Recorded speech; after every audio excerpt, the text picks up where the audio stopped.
Good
Monday morning, everybody. How we doing out there in the Service Alliance community? We're back. Yeah. Good morning, EJ everybody. and Doug. And we have a lovely guest today. Surprise. I didn't even tell Doug until right before we got on. I forgot. It's all right. I roll Hall. with the punches, man. Cindy Hall. Cindy, you got your mic muted. I did, but I don't now. Do you want me to mute for right now? No, I want you on. You're the star of the show today. Good morning, Adam. Thanks for joining in.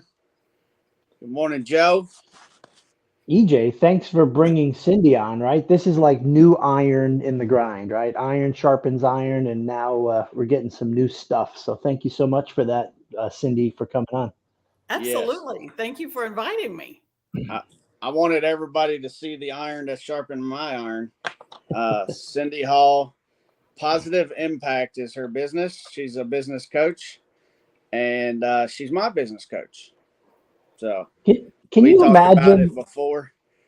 Zach is also a business coach, but for some reason I don't listen to Zach. So Cindy does a lot to help me. We meet on a regular basis, and I call her my business therapist. I throw up all the crap that's in my head, and then she sorts it out. And what a great topic to be talking about this week, because priorities is what she does for me. She sorts out all the junk in my head right there on the table after I throw it up, and then puts it in order so I can be successful. Cindy, why don't you tell everybody a little bit about yourself? Sure. As EJ has said, my name is Cindy Hall, and I'm a business and leadership coach and speaker for the John Maxwell team, which I am very happy to be a part of. I've actually been coaching now for, it seems so crazy to say, about 16 years. I honed in on business and leadership coaching in the past 5 years, and I always knew that John Maxwell was someone years ago when I worked in the banking industry, that something about him I enjoyed listening to him and his messages, and he just seems like such a kind person, and really practice what he preaches, so to speak. So I knew that was always going to be a part of my business plan. And so it did come to fruition some years back, and I have very much enjoyed it. And by the way, I don't know how many of you actually listen to or read any of his books, please take a moment. If you just Google John Maxwell videos and then just watch, one a day, or listen to one a day when you're driving or something, he is absolutely amazing. And he's that same person in person as well. Sometimes you hear, be careful about meeting your heroes because you can be disappointed. But I will say about John Maxwell, he is in person what you hear and see. So I'm very happy and very pleased to be a part of that team. So what I do is I work with businesses and entrepreneurs to help them have a life of success, harmony, and well-being. Because yes, you can have all three at the same time. We are a society of belief that if we're not stressed, we can't be successful. When in fact, what it does, the more stressed we are, the harder it is to make good decisions, sound decisions to grow our businesses. I actually have two businesses, this one, as well as a chai product that is a Kentucky Proud product. So if it wasn't for knowing how to prioritize and how to sometimes step back and look at something from a 10,000 foot point of view, and watch it like a movie and see what needs to happen, and then prioritize, make a plan, and doesn't matter if you have a plan if you then don't take the actions to do so, right? So then taking the actions. So that's what I love teaching others and coaching others to do. And it is something I have enjoyed for several years now. Wow. Excellent. Wow. Did you say 10,000 feet? So I was focusing on 500, and now you've just set the bar even higher. I pull it way up, and I watch the gosh. connections, and I watch the flow, like watching it a movie. And, and at what point, are you screaming at yourself? Now I'm talking about myself here. You watch the movie and you scream at the screen and say, geez, woman, take off the heels and run. It's so obvious when we're watching that movie to take off the heels and run. But sometimes when we're the ones walking that path or running that path, we don't see it as such a simple idea, or we think of it. So yeah, if you pull away and watch it like a movie, sometimes it can make a big difference. I've always wondered that about women FBI agents running in heels. It didn't make any sense to me. Yeah. All right, thank you. You've ruined every new suspense movie that I'll ever have now. I'll be focusing on the type of heel. I guess it wouldn't be as exciting, or we wouldn't be as engaged if they made everything, if they made common sense decisions, right? I don't know. Yeah. Don't go into the woods. It's dark out. What are you doing? It wouldn't be a movie then. There wouldn't be nothing to watch. There'd be no movies. Yes. I don't know the itinerary for this little segment, this show today, EJ, but a question for you, Cindy. On average, because you've been doing this for a long time, how long does it take for the habit and patterns to change as you're coaching? I know it's different for everybody to get to that bigger picture and really start to flow well, where they're not calling you for every little thing, which is what I would be doing for the least first however long. Well, and that's very true.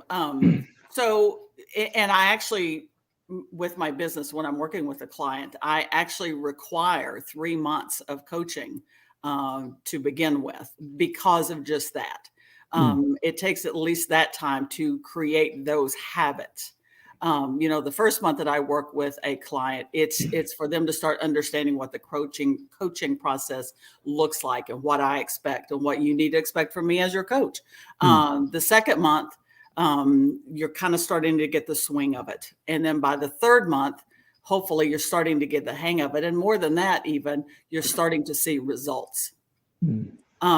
So that's why I actually require 3 months, is to, at that point, start seeing the results. And more often than not, yes, at that point, people want to keep moving forward because they see the advantage of the accountability process and where it pushes them. Because I will get you out of your comfort zone for sure. Because we don't grow when everything's going great, fine, and dandy, and we're in that comfort zone. We just kind of then go with the flow. It's only outside of that comfort zone that we start to grow, and you have growing pains. Growing pains come with that, right? And that's just part of it. we just have this idea that when business is going and we have a pain, oh my gosh, I'm doing something wrong. Oh my God, instead of saying, okay, this is a growing pain. And then again, stepping back, looking at it and what do I need to do to help this move forward and to grow and learn, because it is during the uncomfortable times that we actually learn. That's a great point. You know that I believe the appliance repair industry during the pandemic really thrived, and that we could succeed at a very reactionary level. Like, oh my gosh, I got a lot of business. Let me hire somebody. And then all of a sudden you don't have the infrastructure, the business model set up yet because you're just trying to take care of all your customers. So yeah, I think that's going to slowly transition back to normal, and then we'll be stuck with chaos, right, Cindy? Yes, absolutely.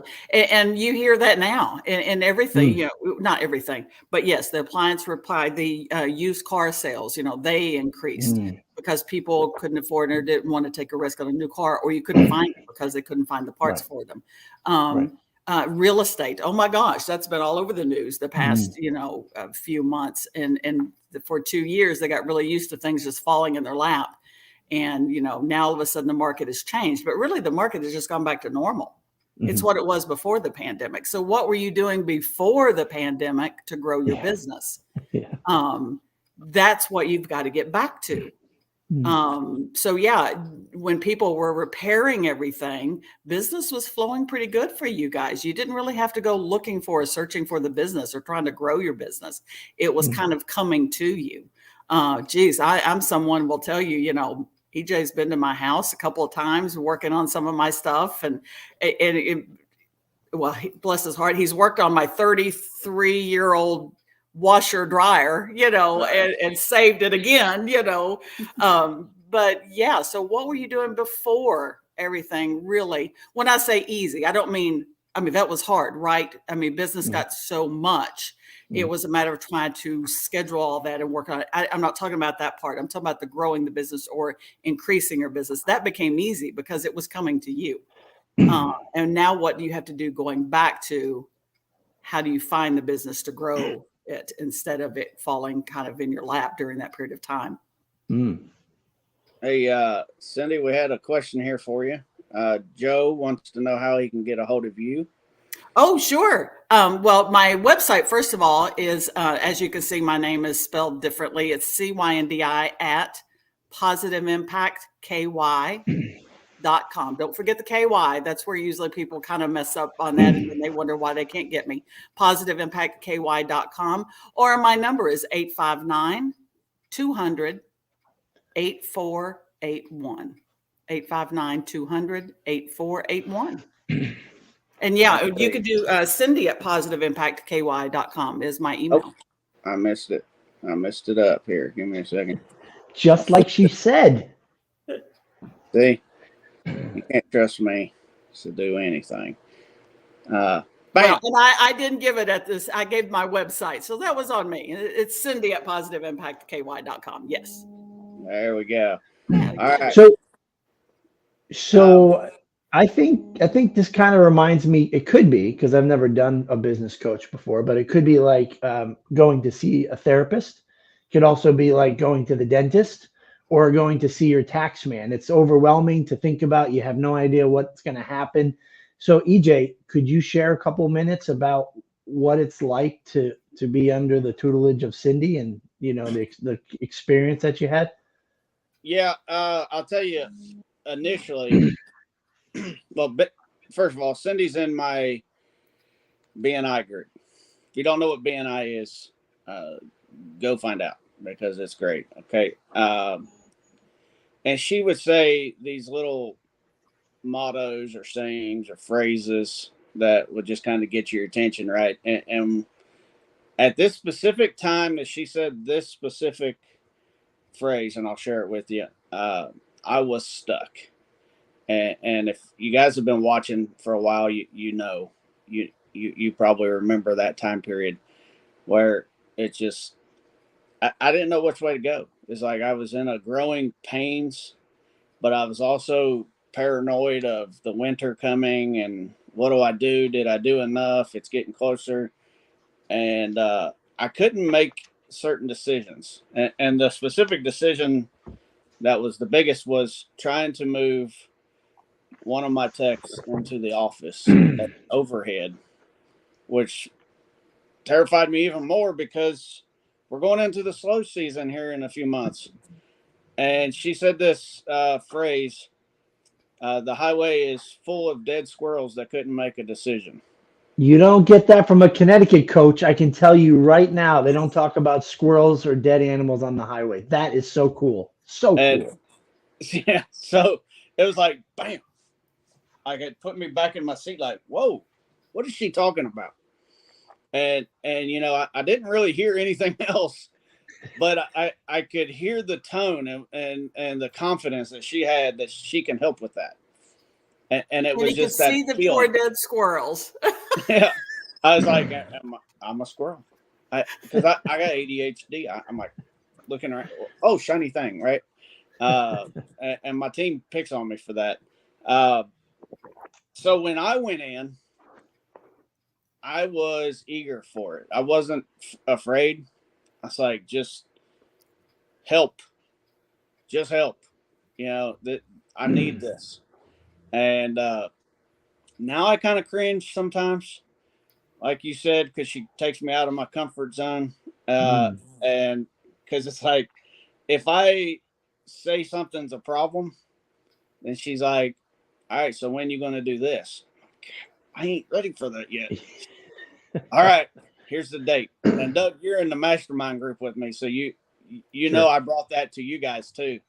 Yeah. Like, all right, let's stop making excuses. When you going to do it? And I'll tell you, it's just been a great experience for me, getting to know Cindy and her getting to know me and my business and the way she works. It helps me help others, but it helps me in my business as well. And I'll tell you, I'm not afraid of the winter right now. I'm more afraid of it's not going to slow down. Like I was terrified it was going to slow down, and I'm like, why won't it slow down? But I'm not going to ask for that. I'm just going to ride this wave and keep on rocking. But before we get too far in, we want to start with prayer, and then we're going to give Cindy a little bit of time to discuss a little bit of what she does with the priorities. Okay. Which one of y'all want to pray? Cindy. Pray us in. Cindy, you got it? She's muted. You're muted. I'm sorry, what was that? Did you want to lead us in prayer? I was not prepared for this. If you don't care, maybe EJ to take it, I'd appreciate it. All right, go ahead, Doug. Lord God, we first off thank you for Dr. Maxwell and his gift and his the gift of sharing and teaching and enlightening people, giving them the tools to help others. That's our purpose here, Lord, is to love you with all our heart and to love our neighbors, love our enemies, love our family, and to be able to positively encourage one another and enable one another to grow and to be better. Lord, we lift up all the small businesses in our industry that support families and people and help them with their careers and help them provide rent and mortgage and food and cars and vacations. And so, God, you give us everything. And you use all of us to make that happen. And so, Lord, we praise you and thank you for that. In Jesus' name, amen. Amen. All right, Cindy, we're going to give the floor to you. If I can figure out how to do this. Bam. And you'll have to forgive me because as I look at my computer, it's really funny because I'm shown backwards. Like it's trust me. So yeah, so I'm not used to that. So I do apologize. I know it's gonna sometimes I might like turn my head a certain way or look a certain way that it looks kind of odd. But anyway, so the 21 Irrefutable Laws is a wonderful book. Another book by John Maxwell that I would strongly recommend that actually pulled me into his world is called Failing Forward. It's another very, very good book. That's the one that really definitely made my decision to become a Maxwell coach. And as I said, the videos, please go in and just watch he has 1-minute videos. He'll choose a word that he will focus on and give his thoughts about that particular word. And it can be anything from growth to challenge to, it doesn't matter that he will address the different words that people submit to him. That's where it actually comes from.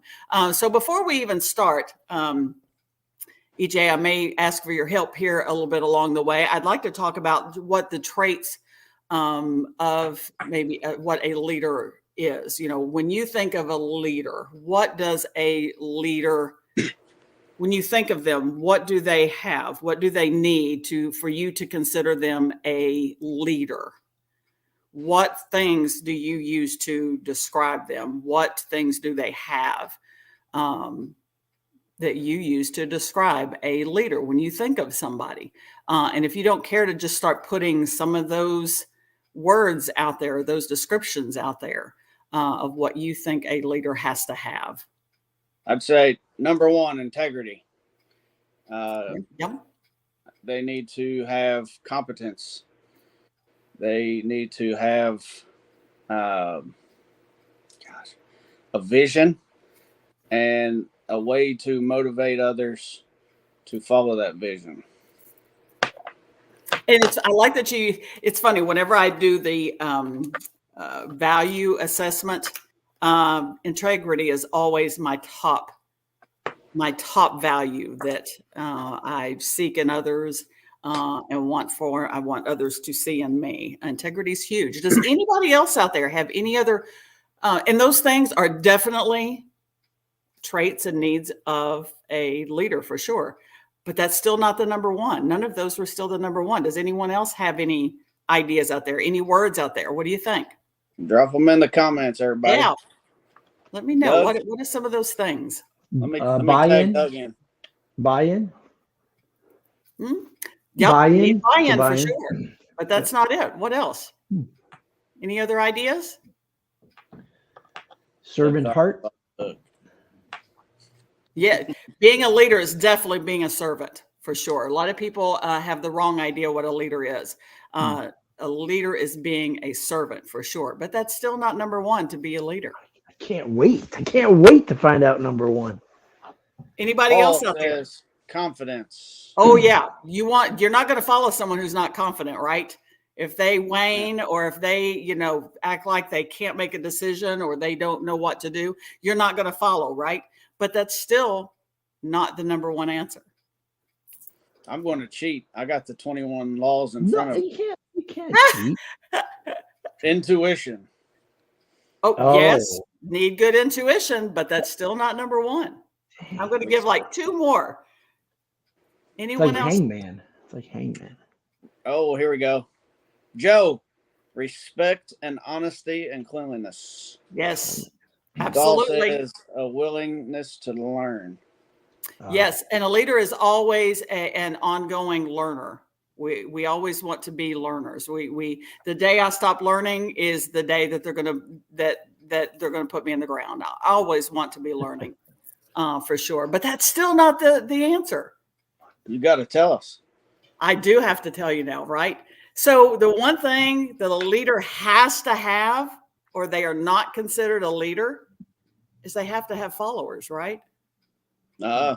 If a leader does not have followers, all you're doing is taking a walk. There's no one following you. There's no one listening to you.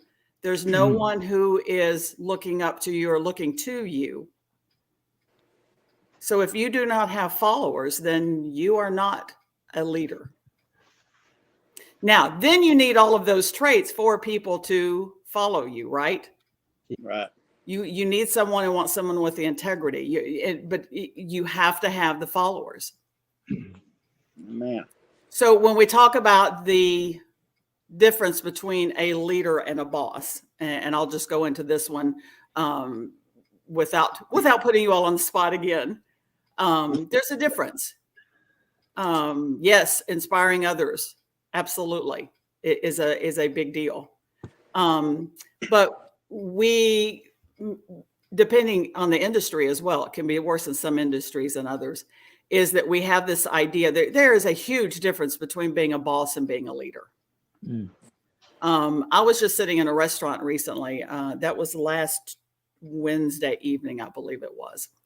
And as my husband and son and I were sitting and having dinner, we could hear a guy at the table just over from us, and he was on his phone. He's the only one at his table, and he's talking to an employee of his, obviously, and he is going on and on and on about, well, she does this and she does that, and if they can't get on board, and he's just going on and on, and he's very rude, and whoever he's speaking with on the other end, you can tell in his responses that she or he is trying to have conversation with him and discuss what needs to happen for the next week's schedule of work and who's going to be there and who's doing what. And all he's doing is being a boss. He is very aggressive. He is angry most of the time. And it's basically the attitude of do what I say because I told you to, because I'm the boss. And it was really funny because my husband holds a leadership role in Lockheed Martin in Lexington, Kentucky here. And we're both looking at each other and we're both saying how we want to go over and say, stop. If you really want things to go as you're talking, how you're talking to this person matters. And how you're addressing this person matters. But he was busy being a boss and not being a leader and trying to come up with the ideas on how to make the week go better and how to get someone on board better than they have been. What do they need? It's asking the right questions instead of saying, do this. Here's what I need you to do. And how can I help you get there? Do you need something from me to get that done? And if so, what do you need?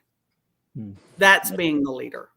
That's inspiring. And that's the bringing people along with you, as opposed to setting up a barrier of I'm the boss and do what I told you to do. Now, it can be very difficult sometimes if we're very frustrated, right?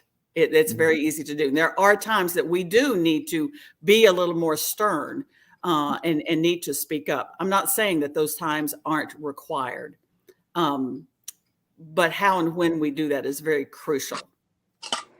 So that is something that I wanted to point out for sure about, being a leader as opposed to being a boss. We hear a lot today, and I do mean a whole lot. I just attended a conference a few weeks ago, and it discussed this about how we hear all the grumblings of today's workforce, right? And how nobody wants to work and nobody wants to, no one's engaged and no one knows what they're doing and everything. The fact is, if we don't give employees value, if we don't make them feel valued, if we don't give them a voice or make them feel like their opinions matter, they will leave at lunch and they will not come back. They will. I guarantee you there's some of you out there right now that's had that happen. They come in, they work one day, they don't show up the next. I've also done that. And you've also done that. Yeah. Why did you do that? Because for that reason. Aha. And that's exactly what I was getting at. Exactly. I didn't feel like it fit. And then I had a guy do that to me this week, actually, or last week. Okay. Yes. It does matter how we, I think a couple of good questions to sit down, even just on maybe a quarterly basis or 6 months or something, setting that schedule of having that one-to-one conversation with your employees. Or if it's not you, if you have someone like maybe HR, that's their job, but somebody is sitting down with them and asking them 4 questions. What's going well? What's not going well? What would you like to see come into the business that might help improvement? And how do you play a role in that? And then what's not going well? I'm sorry. And then what do you wish we would stop doing because it just doesn't work? Now, does that mean you're going to get rid of it because they say this doesn't work and we need to stop? No, because then at that point, it gives you a chance to explain maybe why you are doing something. And then maybe they'll be more on board with it. Well, that's super empowering and encouraging to Absolutely. So when give you that to ask employees. those questions and you give honest listening time and understanding time to them and have conversation with them, it matters. Now, if you are of the mindset that I should not have to coddle or hold my employees' hands and do that, you're in trouble. Yeah. You are in trouble if that's your thought about having to do this with employees. Because here's the deal. It took me to my mid 40s to realize, oh my gosh, there's more to life than work. The stress, the constant grind, everything. It took me to my mid 40s that I was going, I think something's missing. I don't think this is the way life is supposed to be. I have other things I want to do too.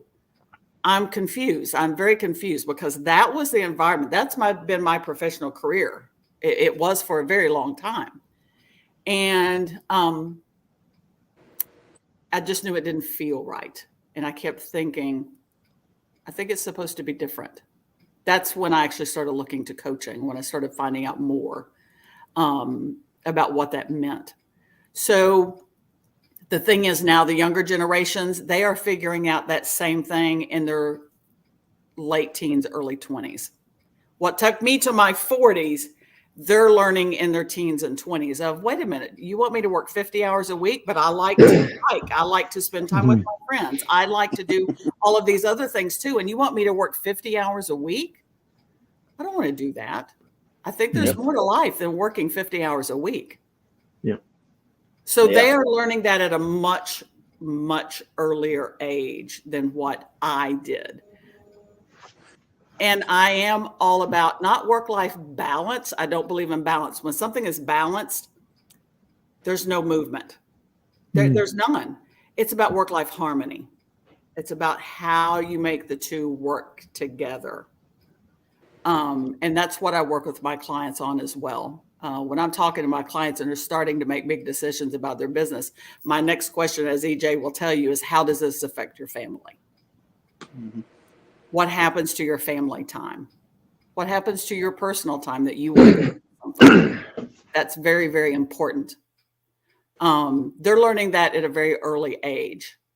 So, when I think about my professional career, who is or was really wrong? I'm not so sure that it wasn't maybe me in my early professional career of thinking that's what all life was.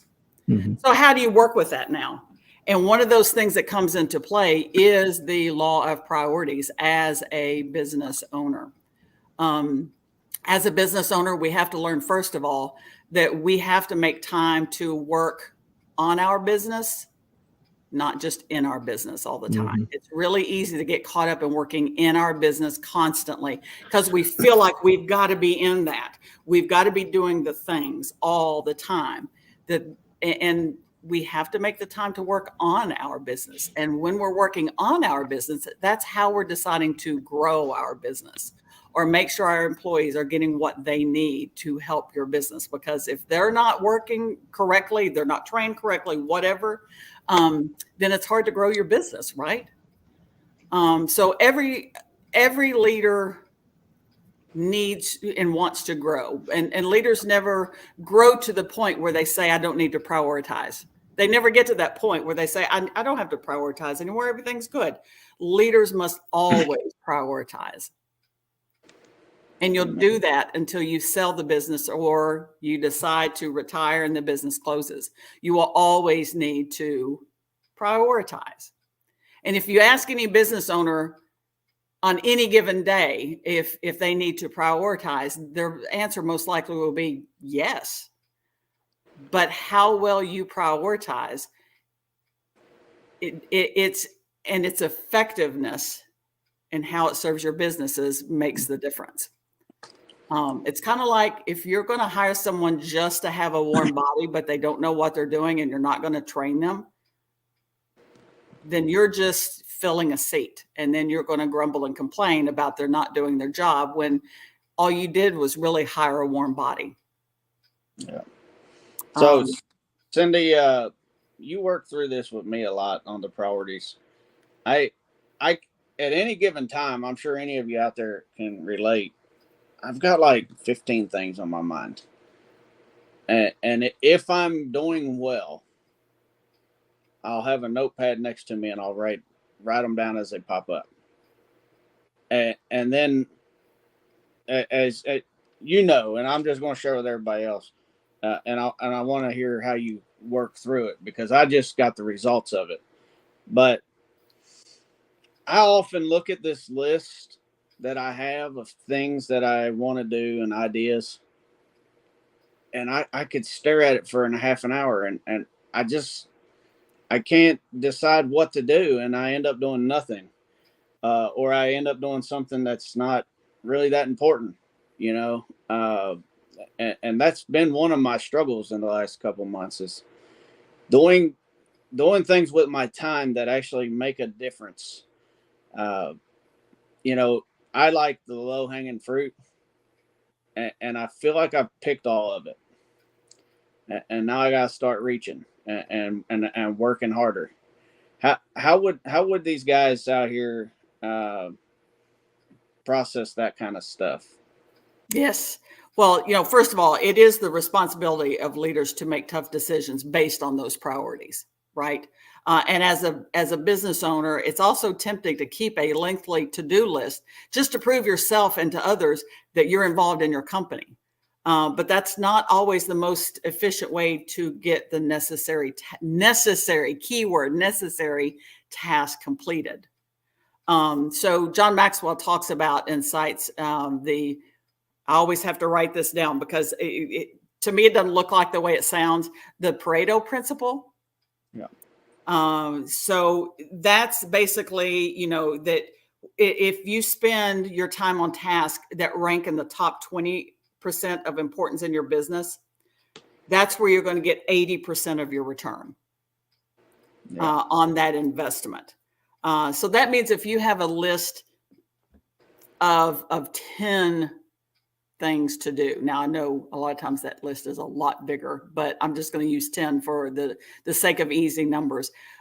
If you have a list of 10 things, you should only be working on the top 2, that 20% that is most important, that you as the business owner has to work on, because you're the one that has to make those decisions.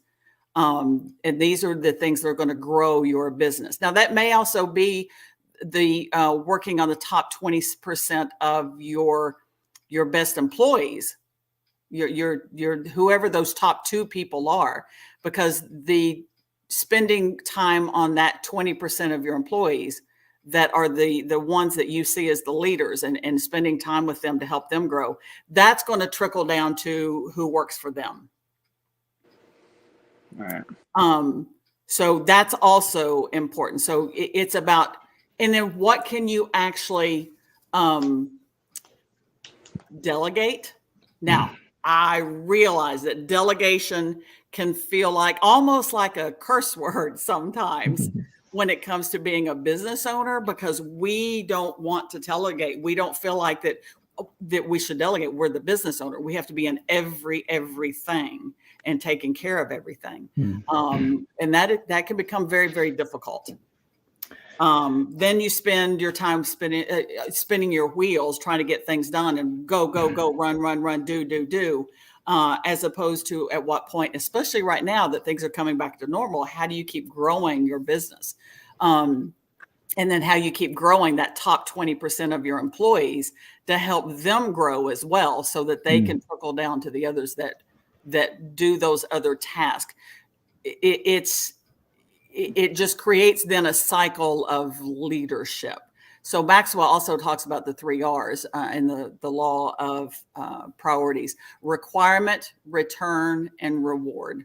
So as a business owner, that means you need to reevaluate your priorities regarding these 3 questions. What is required? What gives the most significant return? And then what brings the greatest reward? You know, it's interesting. I love your response And it made me think of, in our industry, people will call us and say, hey, I looked up on YouTube and I know exactly what's wrong with my washer. And what I need to know is how much does it cost to replace this part? And sometimes they're right, sometimes they're wrong, but they don't even have a clue that there's much more to it. You need to know what the condition of the whole machine is. You need to know what the future is for that customer in that house. And so it's a bigger picture. So I love your answer, because like, I think a lot of us might be listening and going, okay, I got to get in touch with Cindy. She's got to give me some sort of flow charts and some graphs and some goal setting sheets. And how do I lead them? And really what I think it starts with is sharing your story with somebody that's successful, that's equipped, and then go through that journey together, because your perspective from the outside will probably open our eyes to something that we didn't even see. And why build on our foundation when those foundational blocks at the bottom aren't as good as we might think they are, you know? So very powerful answer, Cindy.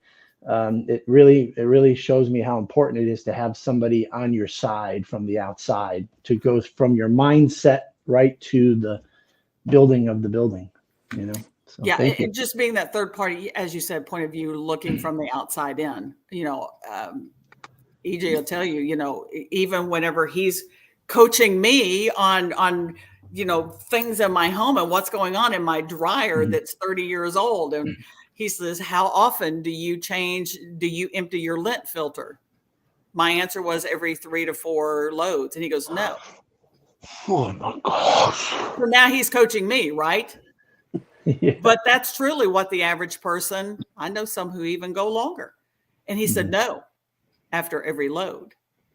Every load. So at that point, now he's coaching me. Absolutely. For sure. So, and one of the things that just helps so much, and I cannot stress this enough. I'm so excited because I just got mine in today. I'm sorry, I got it in Saturday. So this is what I'm going to be doing today, is keeping a good calendar.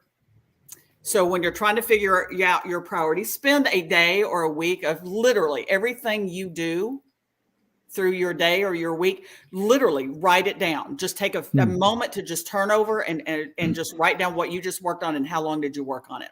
Then go back and look through your week and then put it in categories of what, service, calls, meaning phone calls, or text emails, lump those together. Employee time, put them all, and then then actually add the number of hours to that, and then see where you're spending the most time and what is really something you as the business owner should be focusing on in that 20%, and what things can be delegated. The calendar, I just got this Saturday, so my afternoon today will be filling this. This is very important. Now, also, as I said a minute ago, EJ will tell you this.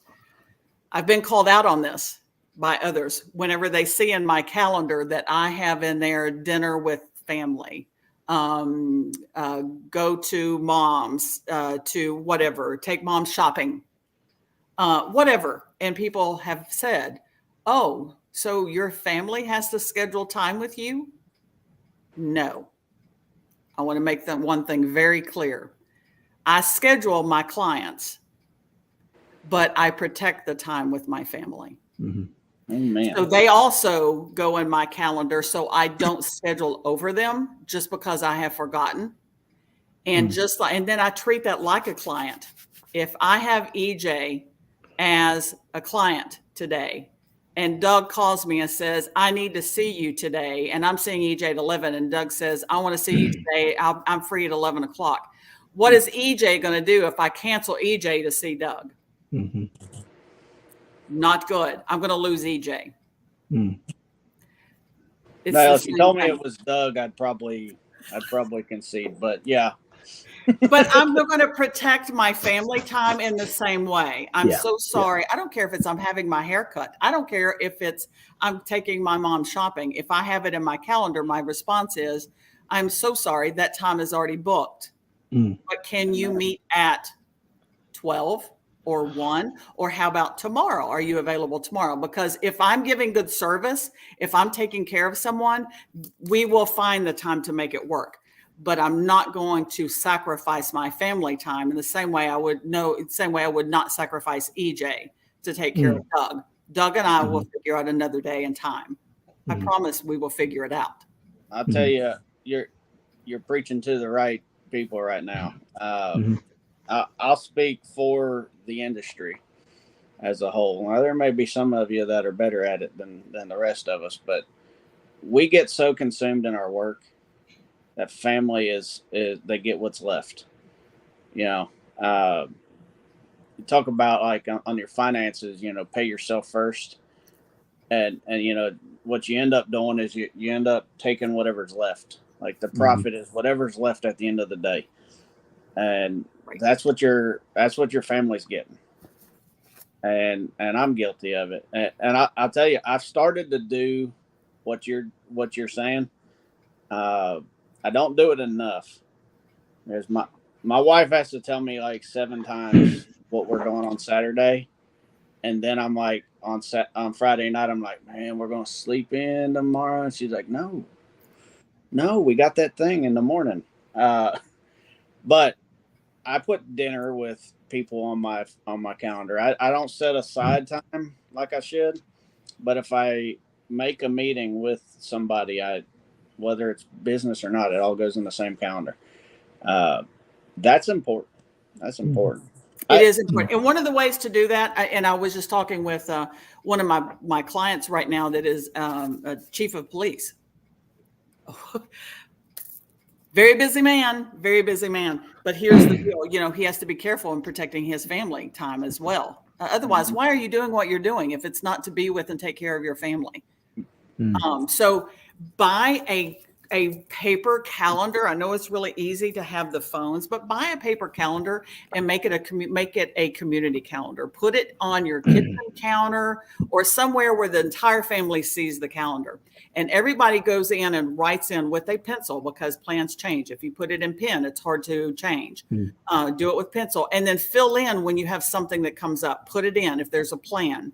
Now, if there's any question what's going on, you can go to that community calendar and see what's happening. So you're careful not to schedule something else, not realizing. I'm telling you, when my son was playing soccer and everything, oh my gosh, it was a big deal.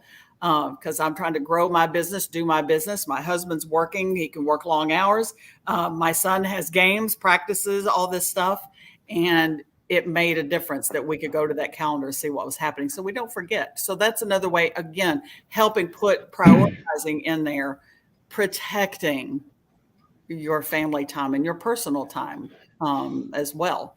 Don't forget things. I like what you said because and I could be wrong about this, but I might be speaking about myself. I feel like my downtime, you know, work and then family in the house. And then after that, the downtime, it's not effectively being used because I'm kind of burned out at times. I'm stressed out because maybe I'm not managing and leading the other things well, that I have to do something that isn't even rewarding, like absolutely nothing, like put on a Netflix show and just binge 10 episodes and say, I don't have the capacity to do anything else. I have no desire. So I feel like if I'm not healthy in all my areas, even my downtime is wasted, and even my sleep could be damaged by it, right? We have to have downtime. We have to have time to give our brains just time to just not have to think about anything, just to watch something, go for a hike, whatever that is that just can kind of make your mind think about other things. You know, you talk to an accountant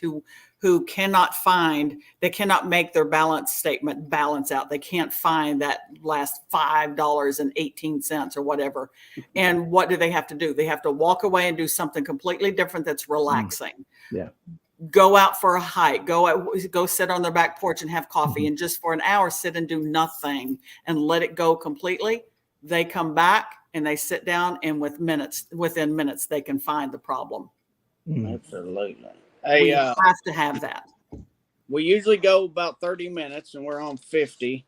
So let's real quickly, if you guys have any questions for Cindy, drop them real quick and we'll see if she has time to answer a couple, and we'll try to finish at about an hour today. while you're typing in your questions, I'd like to thank our sponsors, My Office Help. Speaking of delegating your unuseful or unproductive time as the owner, My Office Help will answer your phones, schedule your appointments for you, and let you do what you do best, and they'll do the rest. TMM Academics, Brother B and Rick down in South Florida, Hollywood, getting your training on. I personally went down to the sealed system training, and it changed the way I saw everything. They really give you a full understanding, hands-on and in the pipes, understanding of it, and ITD web design. Another one I use. Mike at ITD Web Design rebuilt my website and did my SEO, and within 2 months, I had a record month, like doubled the month before. So, give them a shout if you have anything. Do we have any questions? Crickets so far. Doug, you got any more? No, I just want to keep repeating the thing that's standing out in my brain, that this is a very holistic approach. I mean, it's your business, but it becomes part of your life. And when you're at home, you're probably thinking about your business. Even when you try to turn it off, it pops into your head. So you've got to be healthy. You have to have the right mindset. You've got to be organized and structured to protect your business, your family, and yourself. So that's pretty powerful stuff, and kind of slightly overwhelming, to be honest with you, Cindy. So and that's like what I'm here for. I'm here to take that and help you get there. And not this is a real thing. Entrepreneurial panic. Yeah. Entrepreneurial panic is a real thing. I, as an entrepreneur of 2 businesses, I realize that. So I help to tone down or bring down that entrepreneurial panic to say, okay, so let's talk this through. Ideally, what would this look like? Realistically, what can it look like? And where do you find the path to get where you want to go? I love that. To take that panic and say, okay, no, I'm not going to let the business run me. I'm going to run the business. And sometimes that's hard for employees when they see us trying to run the business and grow the business, which we are responsible of doing. It's hard for them to see that, well, you're not out here doing this and that with us. No, if you want to continue working and have work, I've got to grow the business. And if you are not going to grow the business as the owner, who is? Who's going to grow it? Are your employees going to grow it? Yeah. Or are you? And you have to take the time to do that. So I'm just here to help you make that plan, and then just hold you accountable to doing it. And it gets uncomfortable sometimes. It's growing pains, but the rewards can be absolutely amazing. Yeah, that's great. I love the word panic. I feel like it's something that's going to be a part of our life until we pass away. If I decided to take dance lessons, I'd be panicked because I can't dance. So I think about us as technicians when we first came upon a particular model and we never saw it before, and the customer's looking over our shoulders, we're panicked. And then you see that a couple times, and then it becomes part of your business, your mindset. And now you own your own business, and maybe you're listening to this and you're thinking like, all that is just too much for me to think about. They're in panic mode. It's all about the baby steps and building healthy habits. We were able to fix any machine we look at now because the confidence and the repetitive nature of our process. So the idea of running your business, if we don't have a good, strong process, I think panic will set in. So yeah. You all are good at what you do, apparently. You all are very good at what you do. Ask me to do that, and I'm going to panic. I'm going to panic. But what I do is help you with the panic. But even an attorney, or I have a dentist friend who says, I learned all about how to fix teeth and how to do this, how to do the root canals, how to do the fillings, how to do this, how to do that. But no one ever told me or taught me in school. And how many years of school did they go through? No one ever taught us how to run a business. Yeah. So it's 2 different things. It is. So you all are great at what you do, obviously, and you're very much needed and demanded. But doing those things and being able to run the business and how to keep the panic at bay are two different things. Amen. Yep. So last week, Cindy, you presented to the BNI group the challenge to come up with the theme word. We could even say phrase, maybe 2 or 3 words, but the key word, theme word for the year. Yes. Choose one word. Doug's is panic. And what was yours last week? Mine is courage. Courage. Right. Yes, I choose it. Last year was intentional, being intentional about my work day, my family, my being intentional, everything I do. Year before that was joy. So every year I choose a word. So I challenge you to, what is your word for 2023? Mine is efficiency. I'll remember that. Well, I bet it's carrying. Oh you gotta be careful what you share here, because you guys Cindy are in will hold me relationship. to it. Cindy will hold me. She's great. Oh yeah. If you're wanting to be a procrastinator, if you want to be a procrastinator, don't call Cindy. But if you want to get better, reach out to Cindy Hall, Positive Impact, and you can do that at, let me find it again. Cindy at positiveimpactky.com. I hate that it covers up half your face, but there you are. Sit up in your seat there, Cindy. I'll tell you, for efficiency, it fits at least 2 of those 3 R's: the return and the reward. Last year I focused on growth because of fear and panic, and this year I want to focus on efficiency because the growth happened, and we can't grow anymore until we get better. Yeah. So, agreed. What's your word, Doug? Is it panic? No, it's a P word though. It's being proactive. As Cindy started this whole thing, me leading Action Appliance for 10 years has been very reactive. I'm just looking forward to training up and building our leaders and put them in position. And so be proactive with setting goals and hitting those things. So yeah, proactive, not panic. Amen. So Cindy, thank you so much for coming. I couldn't wait. We've been working on this for a couple months now. I wanted everybody to see how great you are. Anybody out there that thinks that EJ's Appliance Repair is successful, Cindy's got a big part of it recently. Thank you. So check that out. I promise I'll try not to make you cry. I'm not a therapist. I'm not a counselor. I promise. She's my business therapist, but she has a coaching business. I'll tell you, mention EJ and she might actually be nice to you. Or it might go the other way. I don't know. May or may not. So, Monday morning, thank God it's Monday. Go out there and do what you were created to do and do it to the best of your ability and love somebody. And we'll be back tomorrow morning. Zach and Doug, and I'll be back on Friday. Cindy Hall, Positive Impact in Kentucky. Thank you. See you guys. Nice to meet you, Cindy. Thank you.